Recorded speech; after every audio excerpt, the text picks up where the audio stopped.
Bonjour à tous et bienvenue sur ce culte du Centre de vie. Je suis Romane et je suis responsable dans la jeunesse.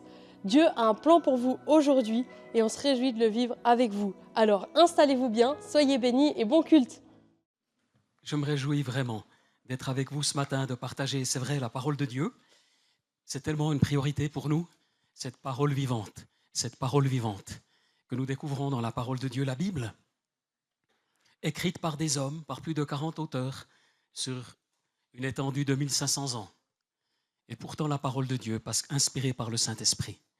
Et j'aimerais vous inviter à lire dans l'évangile de Luc, au chapitre 9, et ça va ici s'afficher dans une jolie couleur bleue. Vous êtes avec moi? Waouh! Environ 8 jours après avoir dit ces paroles, Jésus prit avec lui Pierre, Jean, Jacques, Bertrand, Michaël, ah, ça c'est sûr, oui, Maria, et il monta sur la montagne pour prier. Pendant qu'il priait, l'aspect de son visage changea et son vêtement devint d'une blancheur éclatante. Et voici que deux hommes s'entretenaient avec lui. C'étaient Moïse et Élie, apparaissant dans la gloire. Ils parlaient de son prochain départ qui allait s'accomplir à Jérusalem. Pierre et ses compagnons étaient accablés de sommeil, mais restés éveillés, ils virent la gloire de Jésus et les deux hommes qui étaient avec lui. Et encore un tout petit bout. Au moment où ces hommes se séparaient de Jésus, Pierre lui dit « Maître, il est bon que nous soyons ici. Faisons 3 abris, ou 3 tentes, une pour toi, un pour Moïse et un pour Élie. » Ils ne savaient pas ce qu'ils disaient. Ils parlaient encore quand une nuée vint les couvrir. Les disciples furent saisis de frayeur en les voyant disparaître dans la nuée. Et de la nuée sortit les juniors, s'entendit une voix qui dit « Celui-ci est mon fils bien-aimé, écoutez-le. » Quand la voix se fit entendre, Jésus se retrouva seul. Vous savez, nous allons fêter Pâques, l'Ascension, Pentecôte. On pourrait fêter la Transfiguration. Dans un certain sens, ça aurait autant sa place dans le calendrier chrétien que l'Ascension. Peut-être même plus. Et je vais vous révéler pourquoi. Jésus emmène ses 3 plus proches disciples pour prier. Et là, quelque chose d'incroyable va se produire. Ils gravissent une montagne, on pense que c'est le mont Tabor. Actuellement, il y a une route, on peut monter même en voiture. Moi, j'y suis allé 1 ou 2 fois, en tout cas une fois. Et voilà, c'est, bon, par rapport à nos belles montagnes suisses, ok. Mais pour eux, quand même, c'est un joli sommet. Et il est bien possible que ce soit sur cette montagne que ça se soit passé. On l'appelle d'ailleurs le mont de la Transfiguration.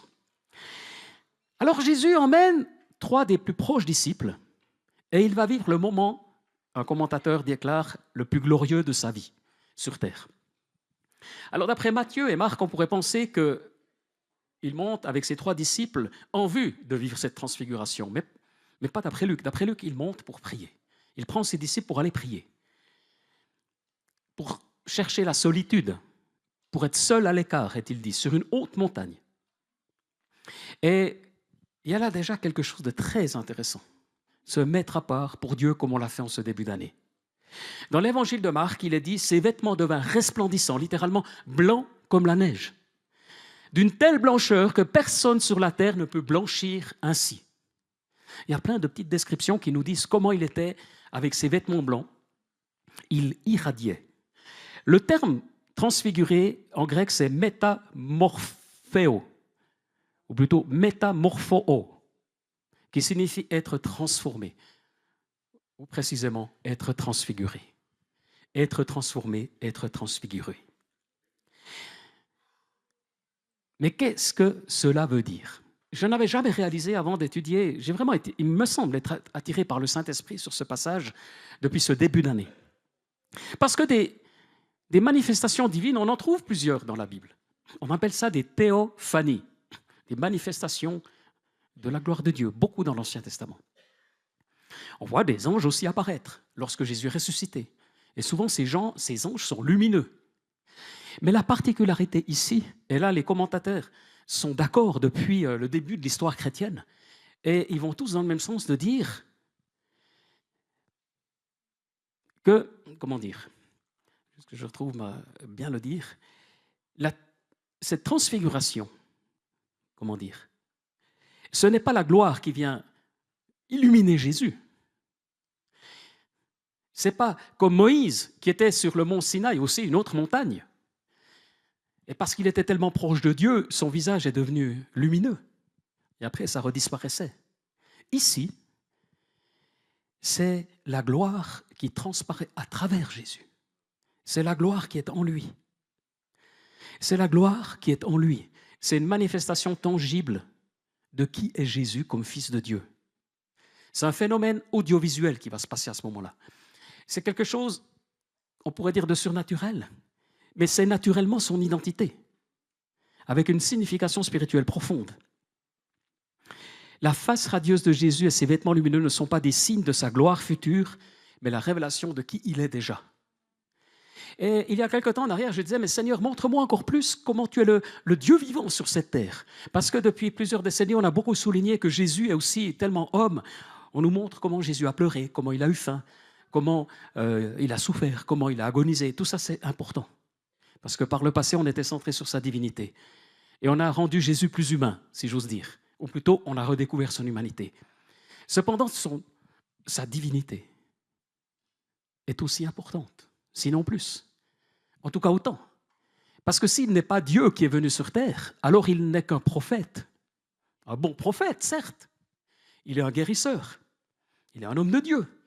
Il est un serviteur de Christ. Mais s'il est Dieu, alors Dieu est véritablement venu parmi les hommes. Et les commentateurs nous disent, mais en réalité, on a là une manifestation de la divinité de Christ sur cette montagne pendant quelques instants. Les disciples peuvent le voir. Ces disciples, ils sont fatigués. Selon les traductions, ils se sont même endormis. Ils se sont même endormis. Fatigués de l'ascension peut-être, ou peut-être qu'il y avait une lourdeur, je ne sais pas. Toujours est-il qu'au bon moment, ils vont quand même se réveiller et ils vont assister à ce phénomène. Et Pierre dira par la suite, il dira dans sa deuxième épître, il dira que Jésus a reçu de Dieu le Père honneur et gloire, quand la gloire magnifique lui a fait entendre une voix qui disait « Celui-ci est mon Fils bien-aimé, qui a toute mon approbation ». Cette voix, nous l'avons nous-mêmes entendue venir du ciel lorsque nous étions avec lui sur la Sainte Montagne. Et pour Pierre et Jean, ça va être significatif, ça va être déterminant cette expérience. Ça va être vraiment déterminant. Déjà les miracles, déjà les signes, déjà la multiplication des pains, tout ça, ça les attirait à Jésus. Mais là, ils ont une révélation qui va faire que, durant toute leur vie, ils vont le servir. Et c'est nécessaire d'avoir une révélation de la divinité de Christ. C'est indispensable même. Parce que si tu n'as pas une révélation de la gloire, de la puissance, du règne de Christ, de la divinité, de la hauteur, de la largeur, de la puissance, de toute cette divinité qui est en Christ, alors ça va minimiser son influence dans ta vie. Jésus sera un bel exemple à suivre. Mais si ce n'est pas le Fils de Dieu qui donne sa vie sur la croix, si ce n'est que le Fils de l'homme, alors son sacrifice n'a pas la même valeur. Alors tu es mormon ou témoin de Jéhovah ou musulman. Mais le chrétien n'est chrétien que parce qu'il sait que Jésus est le Fils de Dieu, tout en étant le Fils de l'homme, parce qu'il est Dieu véritablement, de toute éternité. Et c'est ce que dans la transfiguration transparaît. Les disciples n'ont pas compris ce qui se passait. C'est pourquoi Pierre, il a voulu dresser 3 tentes. Il a dit précisément qu'il ne comprenait pas ce qui arrivait. Il ne comprenait pas. Et c'est normal que nous ne comprenions pas tout, et pas tout de suite. 3 fois, une voix s'est fait entendre du ciel, dans les évangiles, 3 fois. Lors du baptême de Jésus, lors de cet épisode, et lors d'un 3e qu'on trouve dans Jean 12. Et là, Jésus dit, révèle ta gloire. Et à ce moment-là, dans Jean 12, du ciel, il y a cette voix, je révèle ma gloire. Mais il est dit que les gens qui sont là entendent comme un tonnerre. Certains pensent qu'un ange a parlé. Ils n'ont pas compris, à part quelques-uns qui ont pu le retranscrire. Or, ce que je suis en train de dire, c'est que notre compréhension de qui est Dieu évolue. Elle doit nécessairement évoluer. elle doit nécessairement s'approfondir, se fortifier. J'ai besoin d'une plus grande révélation de qui tu es, Seigneur. J'ai besoin d'une plus grande révélation de ta gloire. Hier, avant-hier, j'ai simplement vu une polémique en France parce qu'il y a un livre des islamistes pour les jeunes filles. Pour les jeunes femmes, il y a des livres comme ça qui sont vendus à la FNAC ou ailleurs. Et ça fait scandale parce qu'il y a des exhortations quasiment au meurtre. Si tu es homosexuel, si tu étais musulman, que tu changes de religion, alors tu es condamnable. Condamnable à mort. Et en fait, les références ne sont pas si claires, mais ça remonte en fait aux hadiths. Les hadiths, excusez-moi, c'est une petite parenthèse, mais vous allez comprendre où je vais en arriver. Les hadiths sont les dires du prophète. C'est très important dans l'islam. Vous avez le Coran d'un côté, et puis vous avez ce que Mohammed aurait dit en plus. Alors je suis allé voir dans ces hadiths, et j'ai lu, c'est pas vrai, j'ai parcouru des centaines de pages. Parce qu'évidemment, voilà, centaines de pages. Et j'ai été stupéfait de voir par exemple un chapitre sur les ablutions, un chapitre sur la prière, un chapitre qui dira que si tu te rends à la mosquée, il ne faut pas y aller en courant, mais en marchant. OK? Sinon quoi? Bon. Un chapitre sur ceci, sur les ablutions, sur la façon d'uriner, mais des choses complètement triviales, des dizaines et centaines de prescriptions. Mais à aucun moment je n'ai senti une révélation divine. Non pas que les prescriptions qui datent de plusieurs siècles étaient totalement inutiles, il y avait un certain bon sens là derrière. Mais ça va encore plus loin que l'Ancien Testament dans le détail. Et je me suis rendu compte à un moment donné que dans la religiosité humaine, il y a une telle peur de Dieu, une telle crainte, qu'on doit ajouter commandement sur commandement, consigne sur consigne. Et le but, c'est d'être d'une pureté absolue pour ne pas offenser Dieu. Et quand on lit ici que ces braves disciples, tout fatigués, imparfaits, qui s'endorment et qui sont là avec leurs doutes, leurs craintes, leurs peurs, voient une manifestation de la gloire de Dieu. J'ai envie aussi de cela.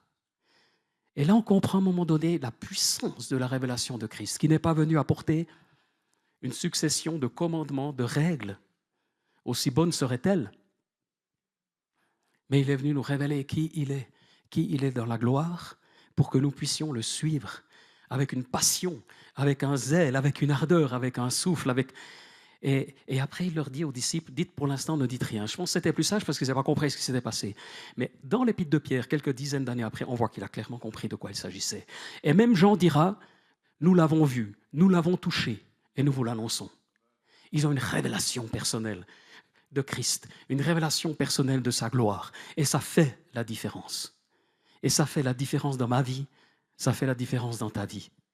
Il les prend à l'écart. Il les prend à l'écart pour prier. Est-ce que Jésus pourrait te prendre à l'écart?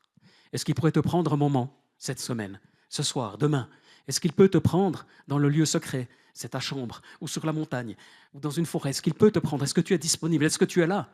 Quand on lit ça, on se dit, mais moi j'aimerais déjà être des 12, puis si possible des 3. Mais ça c'est clair. Depuis mon enfance, en lisant ces textes, tu te dis, waouh! Et il y a quelque chose de juste. Et j'ai envie d'être vraiment dans cette révélation. Quelqu'un disait, comme la lumière blanche contient toutes les couleurs de l'arc-en-ciel, ainsi la gloire de Dieu englobe toutes ses perfections. La lumière de Dieu est sa gloire, et sa gloire est sa lumière. Je répète, la lumière de Dieu est sa gloire, et sa gloire est sa lumière. Et si Jésus apparaît lumineux, resplendissant, c'est parce que ça reflète la gloire de Dieu. En réalité, Jésus, lorsqu'il est transfiguré, n'est pas quelqu'un d'autre. Il n'est pas changé en quelqu'un d'autre. Il n'est pas changé en quelqu'un d'autre.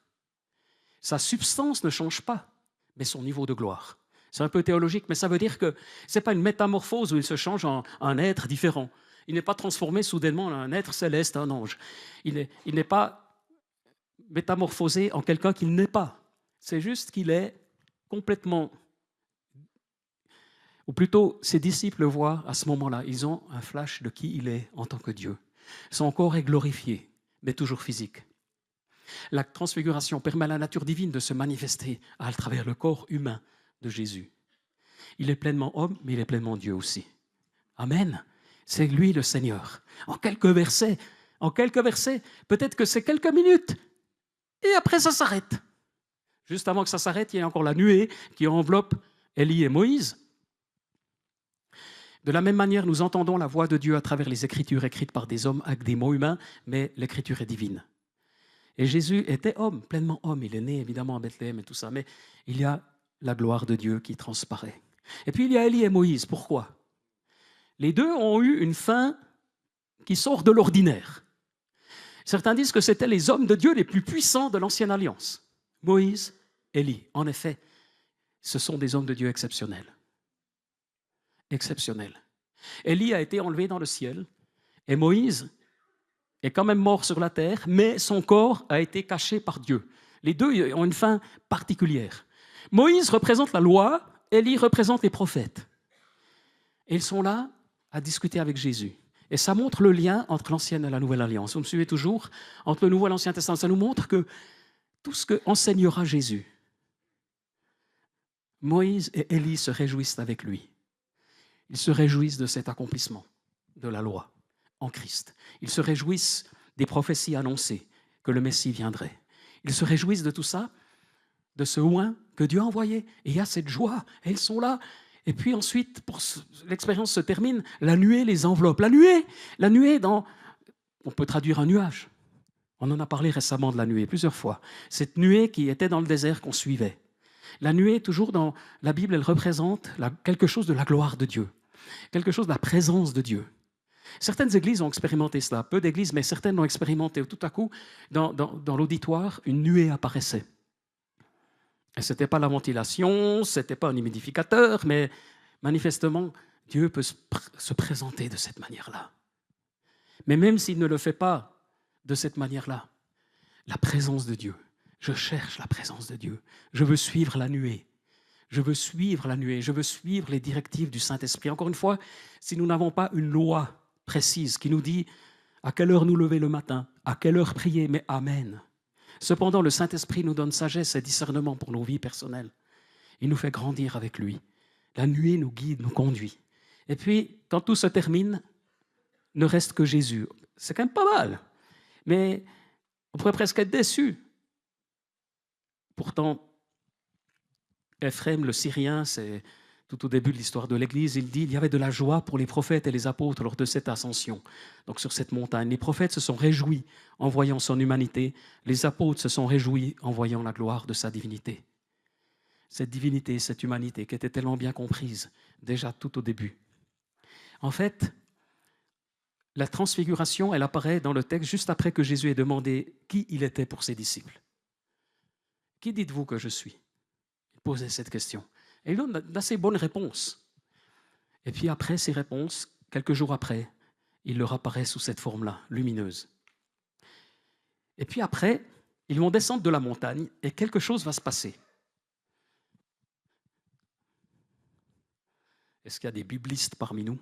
Que se passe-t-il après ? Dans les 3 évangiles, on retrouve la même histoire. Ils descendent de la montagne et puis voilà un homme avec un fils. Et ce fils est véritablement démonisé. Oh, c'est vraiment une situation horrible. Le fils est même, on pourrait dire, possédé. C'est tellement extrême qu'on pourrait vraiment parler. J'aime pas trop utiliser le terme possession parce qu'il n'est pas juste, il n'est pas biblique, mais quand même. Il est parlé que ce fils, il a un esprit muet. Ça, c'est le début. Encore, ça irait, mais il est parlé aussi que l'esprit s'empare de l'enfant, il le jette par terre, il écume, il grince des dents. Il est dit qu'il est épileptique, qu'il souffre cruellement. L'esprit le secoue violemment.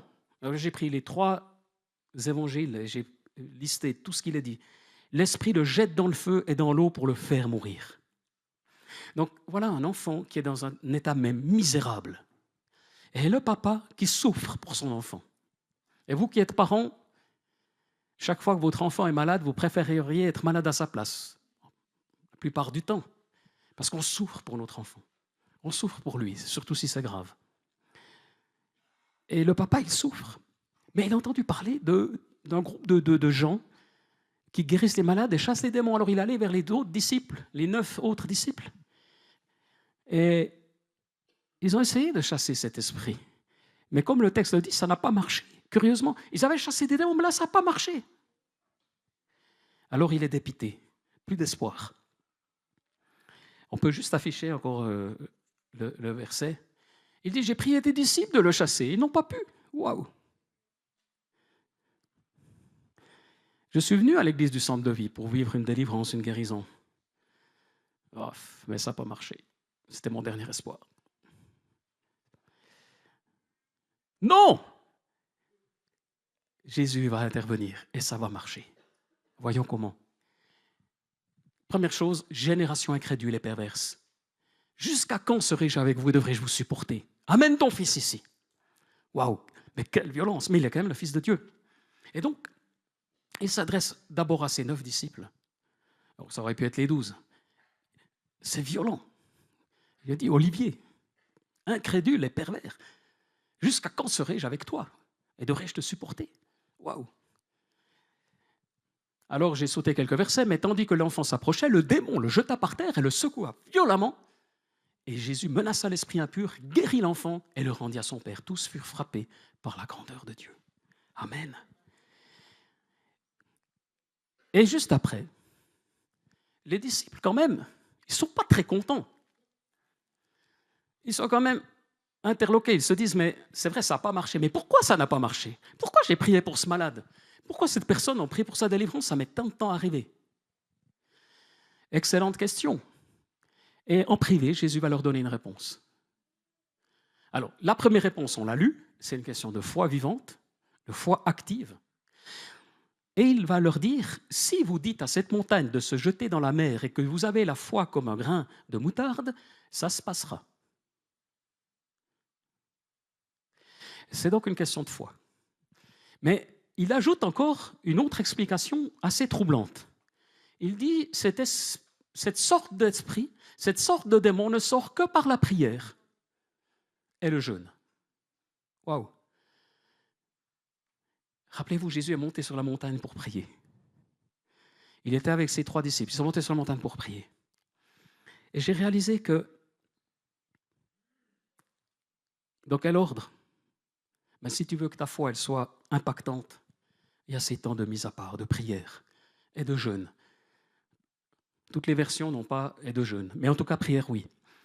Comme si, je ne sais pas, c'est mystérieux, il n'y a pas d'autre explication. Comment ça se fait que ce démon ne sort que par la prière et le jeûne? La prière et le jeûne augmentent la foi, ça c'est sûr. Elle précise la foi.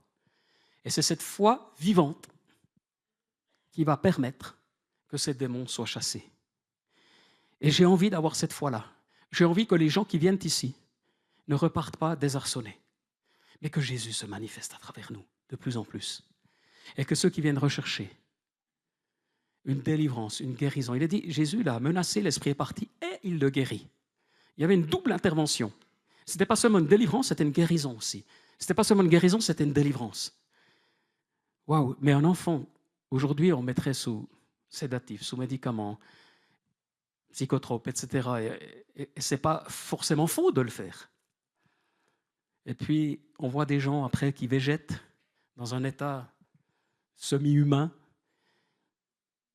Mais encore une fois, je ne dis pas que chaque fois qu'il y a une maladie psychique, c'est spirituel. Mais ça peut l'être.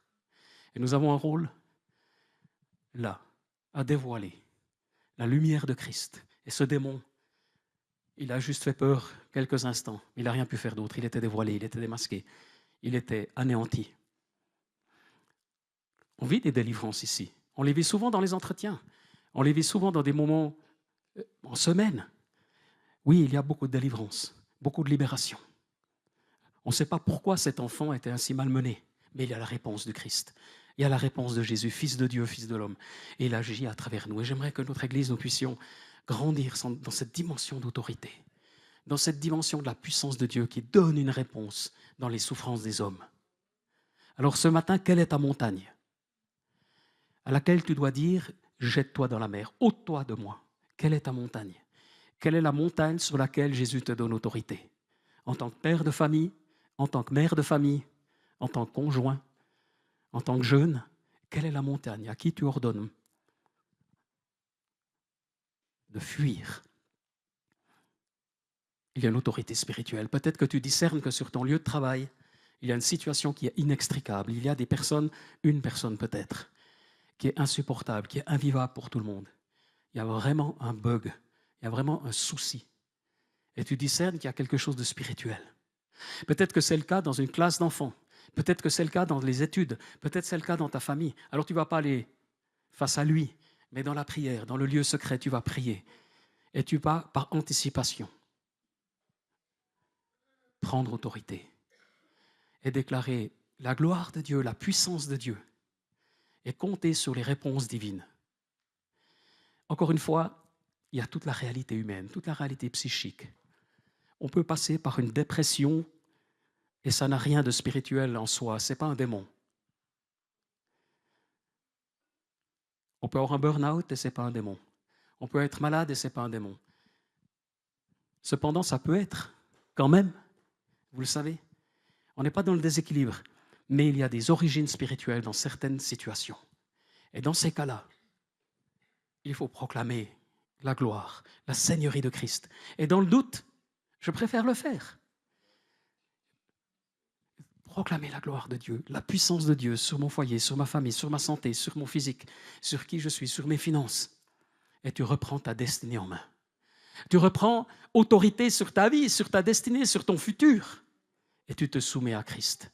Tu te soumets à lui dans ce qu'il prépare. Alors ce que j'aimerais dire, pour terminer, ça n'est jamais fini, mais simplement pour dire que ce que j'en déduis, tout commence par la prière sur la montagne, à part avec Jésus. Première exhortation ce matin. Et là, quelque chose va se passer. Quelle est la qualité de ces moments avec le Seigneur? Peut-être tu es nouveau dans la foi. Peut-être c'est difficile. Moi, j'ai des moments incroyables. Ça m'arrive le soir de me réjouir du matin juste pour être avec Dieu. Franchement, je me réjouis du matin. Est-ce que c'est tous les jours? Non. C'est pas. On est humain. Mais je peux te dire que cette présence de Dieu, cette lumière du Seigneur, cette gloire de Dieu, je la veux dans ma vie, je veux la vivre. L'autorité spirituelle, deuxième encouragement, vient de notre rencontre avec Jésus, le Fils de Dieu. Il n'y a pas d'autorité en dehors de lui. Notre soumission à son nom, à sa personne. Notre soumission à lui, à sa personne, à son règne, à sa gloire. Dans le monde spirituel, le nom de Jésus est puissant. Des jeunes convertis l'ont expérimenté. Et puis après, ça se tasse. Ça ne devrait pas être comme ça. Je me rappelle avoir discuté avec un toxicomane qui avait des expériences mystiques. Et une fois, c'était terrifiant et troublant pour lui. Et là, il a fait appel à Jésus et ça s'est calmé. Il n'était pas chrétien. Mais même là, Jésus était intervenu.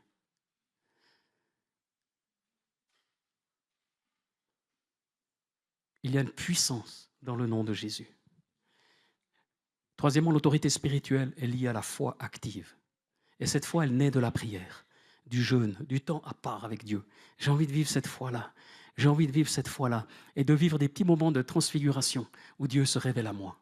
Où Dieu se révèle à moi. La parole de Dieu est vivante. La parole de Dieu, encore une fois, elle est pleinement humaine et pleinement divine, à l'image de Christ, qui est pleinement homme et pleinement Dieu, pleinement fils de l'homme, pleinement fils de Dieu. Amen. C'est en lui que nous croyons. Depuis la nuit des temps, toutes les églises principales reconnaissent la divinité de Christ et son humanité. C'est ce qui fait que nous sommes unis en Christ. C'est ce qui fait que nous sommes unis les uns avec les autres. C'est le fondement même de la foi chrétienne. Il n'y a pas d'autre chemin. Il n'y a pas juste un Jésus exemplaire qu'on aimerait suivre pour quelques bons conseils. Il n'y a pas simplement un homme exceptionnel, mais Dieu venu sur la terre parmi les hommes se révéler à nous. Et parce que j'accepte ce changement dans ma vie, cette révélation dans ma vie peut changer, ma vie continuera à changer. Amen. Alors Jésus, je te prie ce matin de venir révéler ta gloire. De venir révéler ta gloire dans cette église. De venir révéler davantage ta gloire. De révéler combien tu es lumineux, combien tu es puissant, combien ta lumière est ta gloire est ta lumière. Jésus, nous voulons être confrontés à toi, nous voulons être touchés par toi, nous voulons être saisis par toi. Nous voulons être visités par toi plus que jamais. Seigneur, nous voulons être là où tu es. Nous voulons être un peuple qui s'élève avec toi. Nous voulons être un peuple qui n'est pas désemparé, mais qu'il y a des solutions que toi tu donnes à travers le Saint-Esprit. Nous voulons descendre de cette montagne et pouvoir voir des démons chassés, des malades guéris, des situations inextricables être déliées. Nous voulons voir des montagnes être déplacées. Nous déclarons ce matin que nous sommes un peuple qui avance avec Dieu. J'aimerais, alors que je vais continuer de prier, si quelqu'un a une montagne dans sa vie, vous avez compris, je n'ai pas besoin de détailler, mais c'est vraiment une montagne. Tu te dis, mais là, je ne vois pas d'issue, je ne vois pas comment la déplacer, je ne vois pas. Lève-toi à ta place, on va prier ensemble. On va prier ensemble. Tu n'auras pas besoin de dire ce que c'est, mais s'il y a une montagne dans ta vie,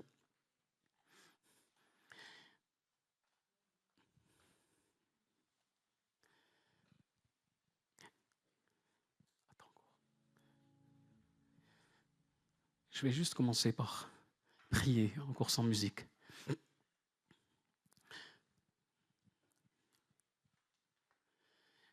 Père, je te prie maintenant pour ces bien-aimés qui se lèvent. Je prie pour mes frères et sœurs, je prie pour eux. Et nous prions tous ensemble. Et Seigneur, maintenant, au nom de Jésus, nous brisons ce joug qui est encore sur leur vie. Nous brisons le joug de la pauvreté. Nous brisons le joug de la maladie. Nous brisons le joug de la dépression et du découragement. Et je ordonne à tout esprit méchant de disparaître de ce lieu et de ces corps et de ces âmes au nom de Jésus maintenant, par le nom puissant de Jésus.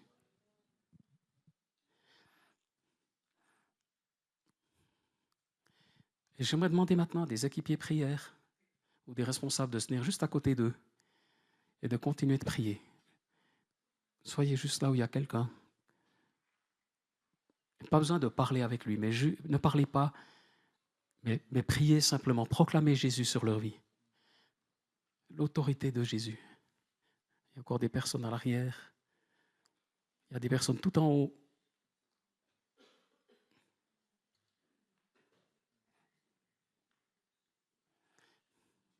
Si personne ne te pose ta main, lève ta main. Oui, il y a quelqu'un qui lève la main là. Pour que, allez trouver. Alléluia.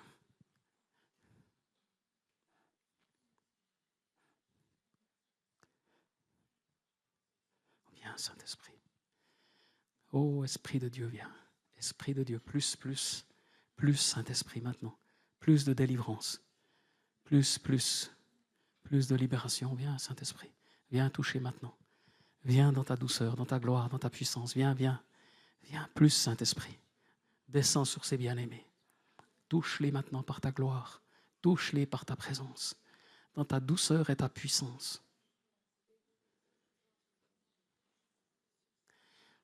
Et puis ceux qui sont assis, je vous propose de vous lever aussi et de prier en langue avec moi. Et qui est vraiment un murmure maintenant de prière en langue, de prière dans l'esprit. Si tu ne pries pas en langue, prie en français. Mais Alléluia. Priez. Oh, priez, assemblée, priez. Église, priez. Priez pour ces bien-aimés. Viens, Saint-Esprit, plus de toi. Oh,